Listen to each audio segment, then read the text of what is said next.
lengkap. Misal, ini dia ditanya cuma jenis penelitian, maka tidak perlu memasukkan populasi, tidak perlu memasukkan sampel, cuma jenis penelitian aja. Jenis penelitian sebutin dia kuantitatif atau kualitatif.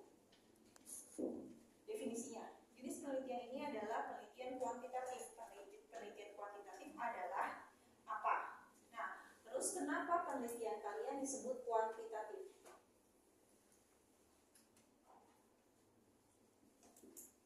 Dijelasin. Penelitian ini disebut menggunakan jenis penelitian kuantitatif karena mengambil data dari Bursa Efek Indonesia berupa laporan keuangan bla bla bla bla bla. Itu ya. Oke, kemudian jenis data apa yang diminta? Primer atau sekunder? Oke, kemudian ini definisi. Ini juga definisi.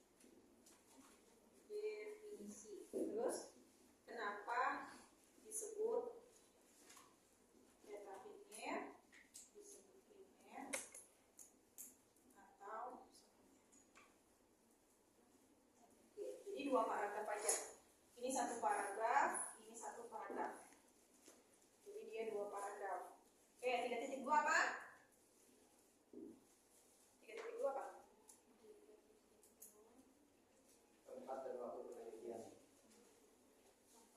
Ada yang kuesioner nggak di sini? Nggak ada ya.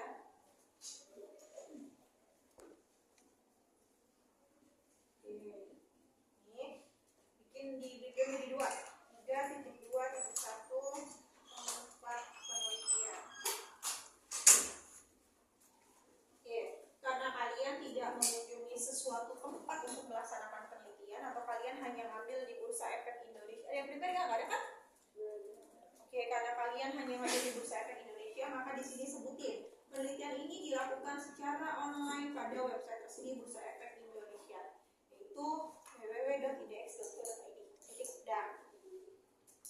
Dan 3.2.2 waktu penelitian. Nah, buatkan tabel.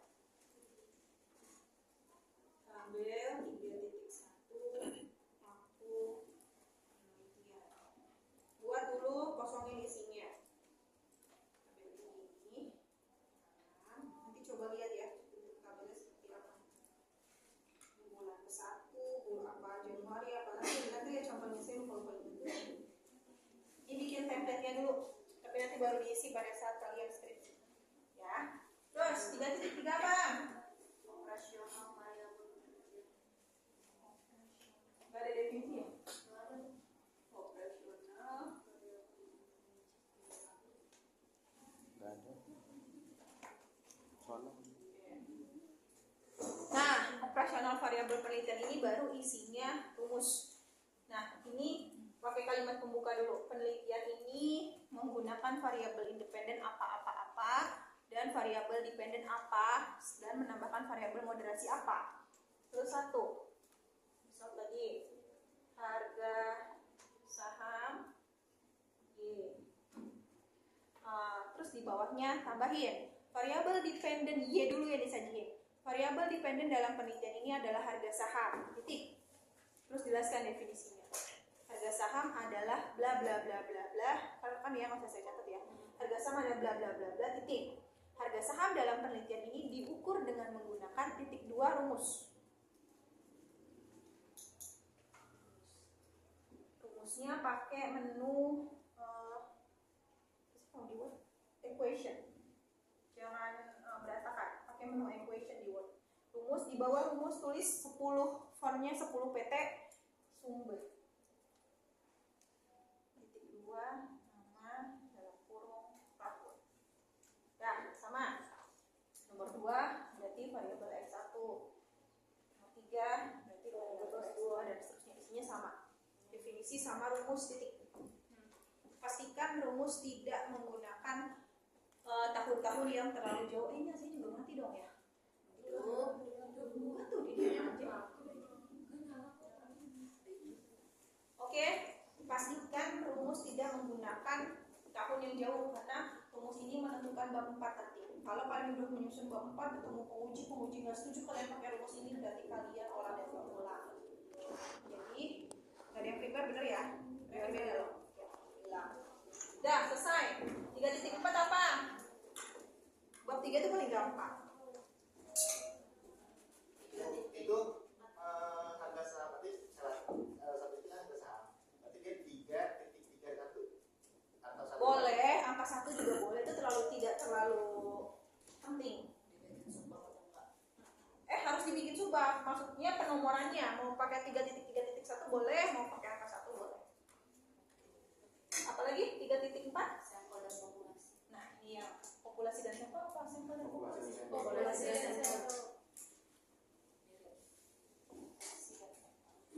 Nah, ini dipisah ya, populasi. Nah, jelasin dulu definisi populasi itu apa. Saya kasih gambaran. Teman-teman, populasi itu adalah semua hal atau semua data yang kalian pakai dalam penelitian. Kalau misal kalian pilih kemarin subsektor consumer non cyclical, maka ada 118 perusahaan consumer non cyclical, maka 118 itulah yang namanya populasi. Nah, definisi populasi itu apa? Terus baru populasi dalam penelitian ini adalah perusahaan sektor energi yang terdaftar di Bursa Efek Indonesia tahun segini sampai tahun segini. Selesai. Nggak usah nambah-nambahin, nggak apa-apa. Ya. Kemudian 3.4.2 sampel. Nah, sampel ini adalah bagian dari populasi. Ada yang manajemen laba? Oke. Kalau variabel X-nya manajemen laba, berarti kalian perlu nggak perusahaan yang ini?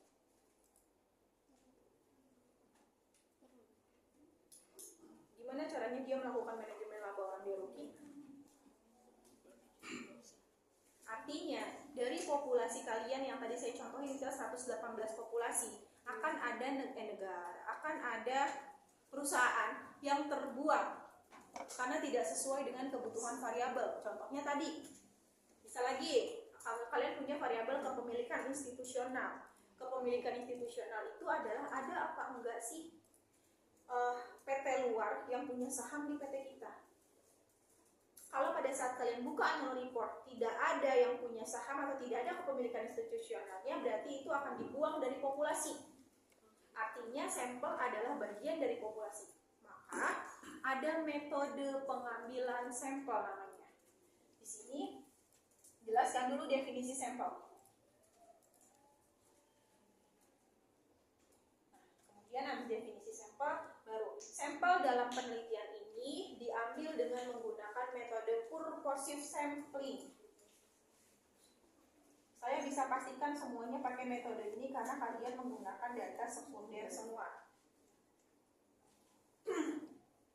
Oke, definisi sampel. Sampel pada penelitian ini diambil dengan menggunakan metode purposive sampling.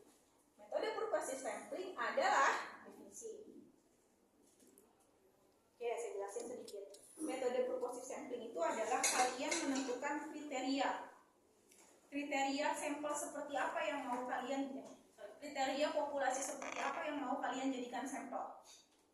Sesuai dengan apa pembuatan kriterianya, sesuai dengan variabel kalian. Artinya satu mahasiswa bisa jadi kriteria sampelnya berbeda-beda. Oke. Purposive sampling adalah metode pengambilan sampel di mana peneliti menentukan kriteria bla bla bla bla. Titik. Kriteria dalam penelitian ini, kriteria yang digunakan peneliti untuk memilih sampel dalam penelitian ini adalah titik 2. Satu, ini yang pasti ada. Pasti ada.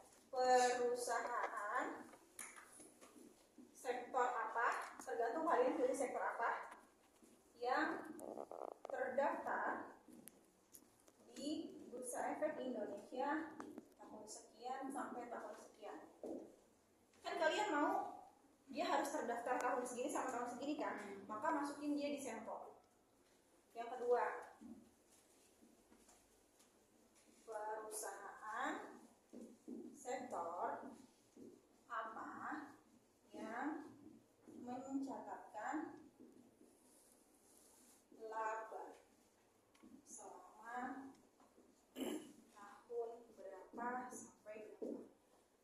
kriteria nomor 2, tidak akan ada di skripsi kalian yang tidak membutuhkan data laba di operational variable. Kan di operational variable ada rumus tadi saya bilang. Kalau di operational variable kalian tidak ada rumus yang meminta data laba, maka kriteria ini nggak akan ada. Paham nggak? Oke, kalau di sini ada laba berarti itu Pakai kriteria laba. Karena kalian harus membuang perusahaan yang rugi. Dan populasi dibuangnya nggak boleh atas dasar, tidak boleh tidak ada dasar. Jadi harus ada kriteria dulu untuk nanti di bab 4 kalian membuang perusahaan yang rugi tadi. Kalau kalian gak butuh data laba kan berarti mau perusahaan rugi mau perusahaan laba kan ya bodo amat. Gue gak butuh data laba. Gitu. Oke. Kemudian variabel apa lagi yang biasanya membuang ya? Financial distress. Financial distress itu pasti butuh data laba. Pokoknya dilihat rumusnya. Dia butuh. Jadi kriteria ini disusun berdasarkan kebutuhan variabel kalian. Oke. Yang ketiga, ini boleh ada, boleh enggak, tapi di umumnya ada. Perusahaan sektor yang menggunakan mata uang rupiah. Nah, sebenarnya dolar itu boleh, tapi kadang kalian males mengkonversinya. Jadi ya udah dolar maunya saya buang aja, saya pakai yang rupiah itu boleh. Tapi kalau misalnya populasinya sedikit, kalau ngebuang yang dolar kan berarti akan tambah sedikit. Kemarin kan saya bilang nggak boleh di bawah 30 total sampelnya setelah dikalikan tahun. Maka ya udah yang dolar konversi. Maka nggak perlu ada kriteria ini, gitu ya. Terus nomor 4, perusahaan yang memiliki data lengkap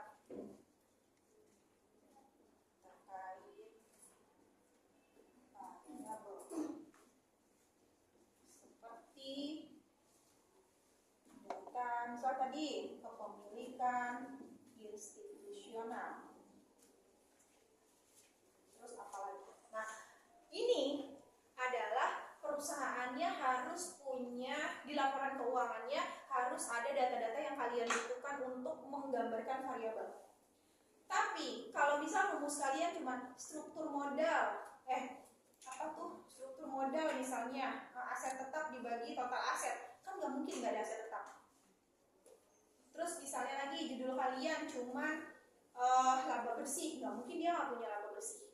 Jadi ini nggak usah ada.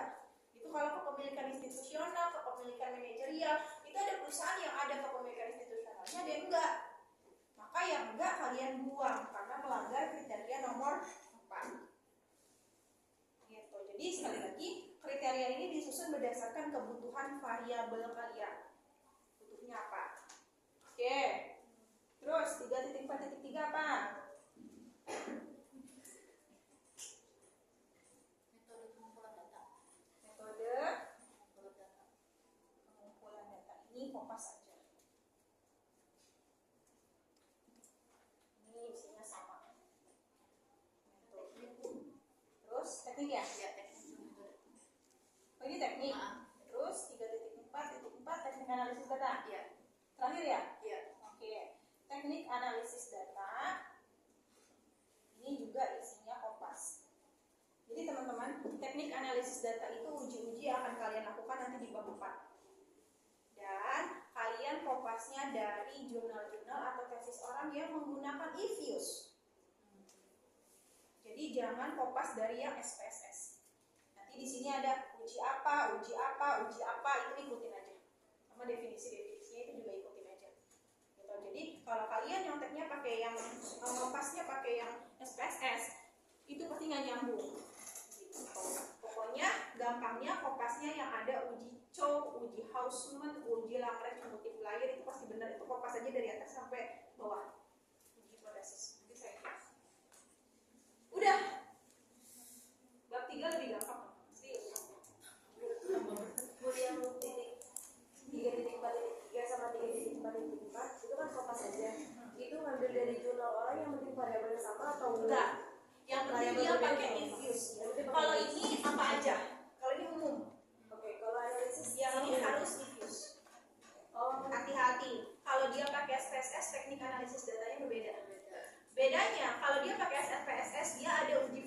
pas ada really benefit itu nggak boleh dipakai. Oh iya.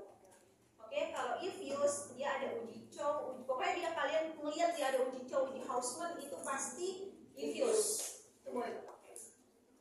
Kalau bisa pakai tesis atau skripsi. Kalau jurnal itu bisa udah dirangkum, soalnya kalau kita publikasi jurnal itu harus maksimal berapa halaman nih, nggak boleh banyak-banyak, jadi bisa udah dirangkum. Tapi kan tujuan kalian kan bukan bikin jurnal, tapi skripsi. Jadi kalau bisa lihatnya di skripsi orang atau di share aja kalau satu ada yang nemu skripsi judulnya apapun, yang penting dia pakai itu share aja di grup.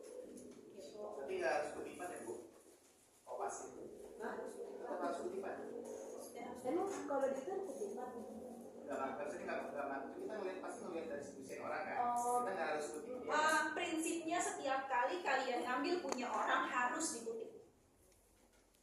Berarti kayak teknik pengumpulan data menurut gitu. Ya, bukan. Iya benar. Jadi kalau di bab 3 itu kebanyakan Sugiono. Jadi mereka-mereka yang ahli statistik. Nanti kalian baca deh. Pasti itu aja nama orangnya. Sugiono, Uma sekarang, itu pasti itu aja orangnya. Nanti baca. Terus kalau untuk kriteria itu kita sendiri yang menentukan. Dicari, dilihat dulu ada nggak. Lihat kalian butuhnya data apa. Kalau nggak ada ya tereliminasi gitu kan. Nanti itu di bab 4. Yang penting kamu tentuin dulu kriterianya. Di sini belum ngomongin angka ya. Iya, belum. Belum ngomongin angka, baru kalian tetapin kriteria dulu. Nanti kalian butuh data apa dan dalam laporan keuangan. Kalau kalian butuhnya harga saham itu kan nggak mungkin gak ada. Maka di kriteria ya udah nggak usah ngomongin harga saham. Apalagi sih kalian variabelnya.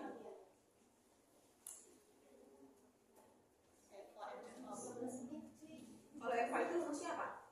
Eva yang kita value ya. Kalau yang MFA itu nopat dikurang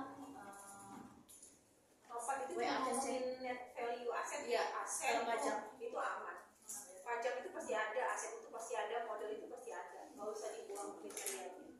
Pokoknya kalau rumus di dalam operasional variabel kalian butuh laba, maka kalian buat kriteria harus laba. Berarti kalian akan membuang perusahaan yang rugi. kalau yang Eva itu MFA itu nilai pasar. Nilai pasar pasti ada. Masih ada. Itu ada laba nggak? Nggak ada kalau yang MFA. Kalau Eva, Eva kayaknya ada laba deh. kapital lebih ke total modal juga Bu, sama biaya modal rata-rata sama laba operasional. Nah, itu laba.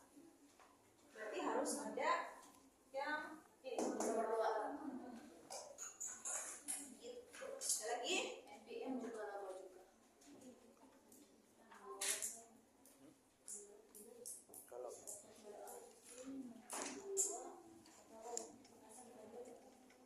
ambil aja kembali. Nyampe nggak?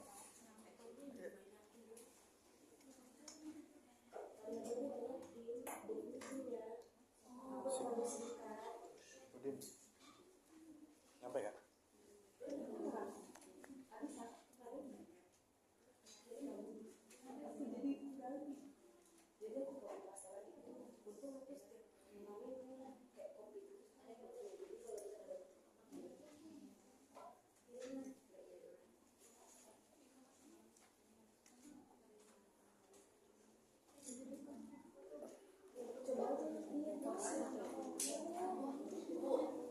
Yang itu kan kebanyakan yang kita belum sesuai spasinya Bu ya.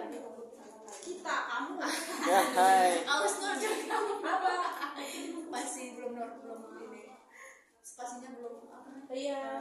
Bu, itu kan di pedomannya kan katanya after nol, before nol, terus dia double. Itu udah kita bikin. Double itu artinya 2 spasinya. Tapi berarti nggak langsung berarti ya? Spasinya 2 dulu, kemudian klik kali ini harus lebih jauh ya. Klik tanda panah kecil di bagian spasi itu ada after before, itu pastikan 0. Tapi spasinya diduain dulu. Ini mah spasinya sekali baru. Itu namanya bukan double spasinya sayang. Saranku langsung dari. Ya, silakan. Bu, teman saya mau tanya langsung. Yuk sini yuk. Oh, Udah selesai, bab 3 ada masih ada yang mau tanya nggak?